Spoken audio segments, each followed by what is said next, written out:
Okay, this is a video of the house on Barcelona after the paint job just finished a couple days ago. Keep in mind, all of this paint work was done by hand. No spraying on this job. So that's something to be said in itself. There's a good look at the front door, front porch. Here you can see in the picture here I mentioned that we needed to repaint this front porch. You can see how dingy and how bad it looks. There's a good look at the shutters with the piece installed in the center of them.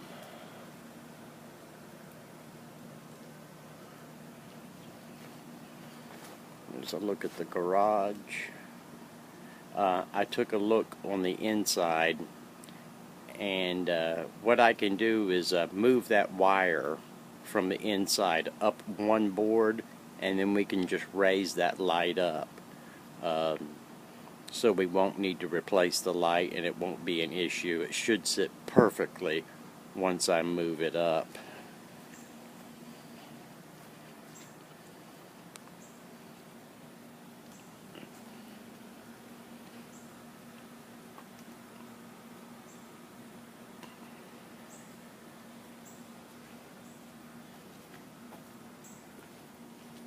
That's the white right there I was talking about, where we cut the garage in.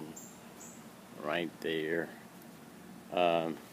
This gate right here is in a bad way, and really it's not necessary that there be a gate on that side. We can either repair it or put a post in and secure it. It's just loose and flopping around. We'll move around to the back side of the house there.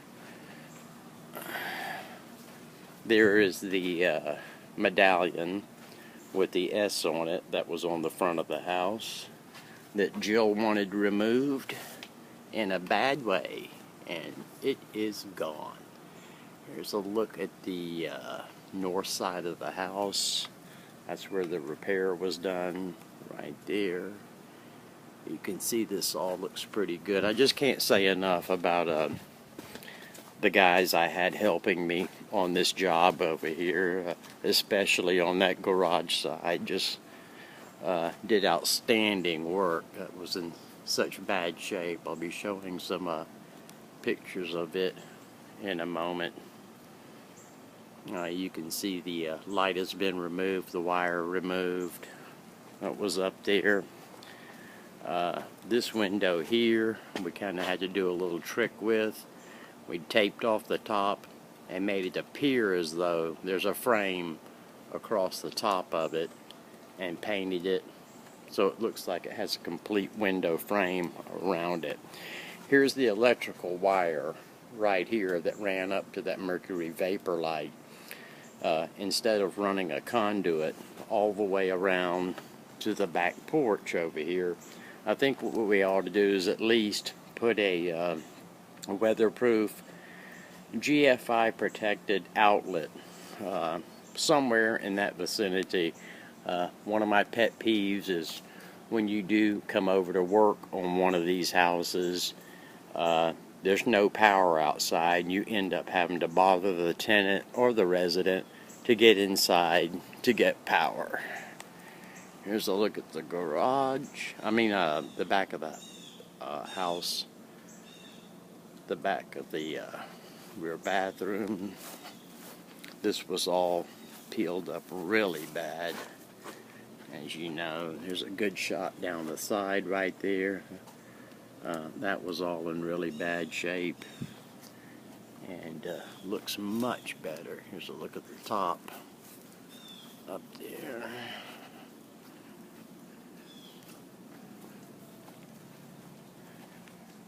Okay, let's move around. We'll head inside.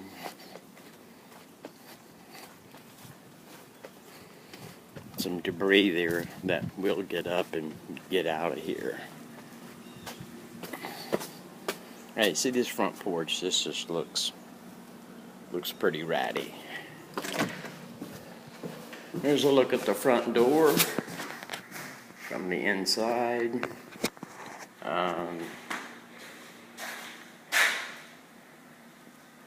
Jarrell just made a mess everywhere he worked. Of course, these stairs still need to be painted. They've already been patched up. We need to just sand them off, put a coat of paint on them.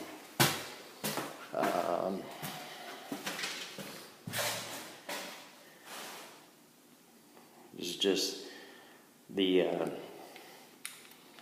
camera really isn't picking up how dirty this room is. After Jarrell did his work in here, he brought all his materials up inside and put them here. When Carnley gets done, the plan is to put a door of some type on this closet. We can't just leave that open like that. It would look much better with a closet. This is the bathroom, and see if the light works. Yeah, here we go. And Jill kind of wanted to know what was left to do in here. As you turn right, there's the wall there with no wainscoting. This wall here just has a coat of primer on it. You can see where on this side he put in, you know, a little strip of molding, and on this wall too. When I do jobs like this and I have a crack like that, I go ahead and I seal that all with caulk or some type of adhesive, and then put my strip of molding in. That way no moisture gets in behind it. I've been advised to not tell you all the bad stuff because it may backfire, but I think you need to know some of the stuff about this bathroom in case you have problems in the future. One of the things Jarrell did that I did not really care for was when he did the ceiling, instead of refurbishing the existing ceiling and using it, he installed 1x2 strips and then popped in that sheetrock over it, which created a 1-inch void up there that you know, mold can get into. And I'm sure behind that crown molding is another crack like this one that's not sealed up, and moisture can get in there.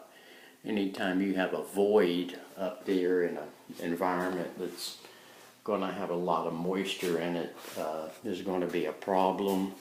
I'm not sure what's going on here, whether he plans on adding a couple tiles there or not.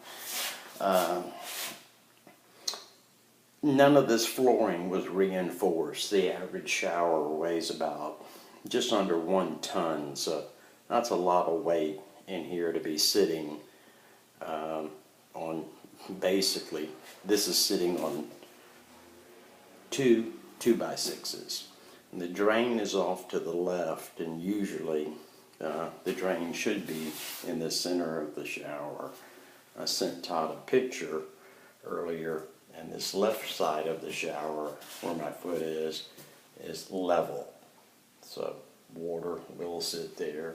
And of course, we talked about the shower curb, which is 1.5 inches tall. Code is 2 inches minimum. Here's a picture of the pipes that are stubbed out. And those should be much shorter. Those are sticking out way too far. In any event, it wouldn't matter what size, what side the drawers were on. If a vanity was tried, if he did try to put one in, it would hit either side of the plumbing. Really, all of these stubs should be shortened up back to 3-inch stubs so they're not in the way of anything, and then the vanity put in. But in any event, and that should certainly all be sealed up, caulked in, along with, you know, this crack here, instead of just throwing the wainscoting right on top of it. That's kind of it for the bathroom. I'll pan around it one more time.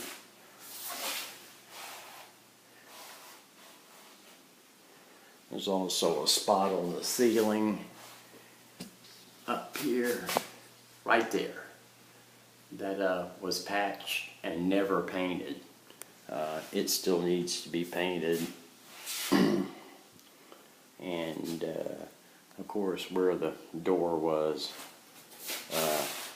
has been changed to open the opposite way. Needs to be replaced. Anyway, that's kind of it for the bathroom. We'll move on down. Let me turn this light off.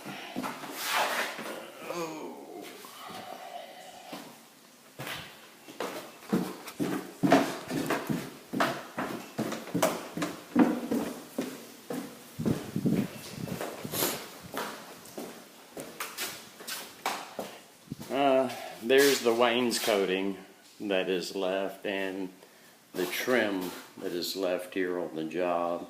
This is the granite countertop here. If you go to the Home Depot site, and in their search bar, if you type in that number, 232-580, this vanity will pop up. $294, and it comes with the sink already in it. So it's there ready to go. Surprisingly enough, maybe Todd had picked this up, but in the garage we have a sink in that box. I don't know if Todd purchased that or if Jarrell purchased it, but obviously it wouldn't be needed if that one has a sink in it. And of course, that also talks about that water heater. We still need to put a frame around that. And the louvered door has to be on that. It has to be a louvered door by code because that is a gas water heater. So it has to be able to vent. Anyway, that's it for right now. I hope you guys like the paint job, and I'll talk to you soon.